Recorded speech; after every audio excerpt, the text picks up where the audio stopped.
সকালবেলা যদি পড়েন 3 বার আউযু বিল্লাহিস সামিল আলিম মিনাশ শাইতানির রাজিম 3 বার পড়ে সূরা হাশরের শেষ 3 আয়াত যদি তেলাওয়াত করেন, তাহলে আপনার জন্য আল্লাহ তাআলা 70,000 ফেরেশতা নিয়োগ করবে। সারা দিন তারা আপনার জন্য মাগফিরাতের দোয়া করবে। আর ওই দিন ইন্তেকাল করলে আল্লাহ তাআলা শহীদ হিসেবে আপনাকে কিয়ামতের দিন দাঁড় করাবে। আবার সন্ধ্যাবেলায় যদি পড়েন, সারা রাতের জন্য 70,000 ফেরেশতা মাগফিরাতের দোয়া করবে।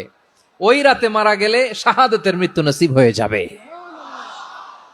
আযকারুস সাবাহি ওয়াল মাসা, সকাল সন্ধ্যার যে জিকির, এই জিকিরের অন্তর্ভুক্ত করে নেবেন এই ওয়াজিফাটা। যে হাদিসটা বর্ণনা করলাম সুনানে তিরমিজির হাদিস, যদিও হাদিসটা সনদের দিক থেকে দাঈফ, কিন্তু মুহাদ্দিসিন ইকরাম বলেছেন যেহেতু এটা ফাজাইলুল আমালের হাদিস, এটা পড়ার ক্ষেত্রে কোনো নিষেধাজ্ঞা নাই, এটা পড়া যাবে।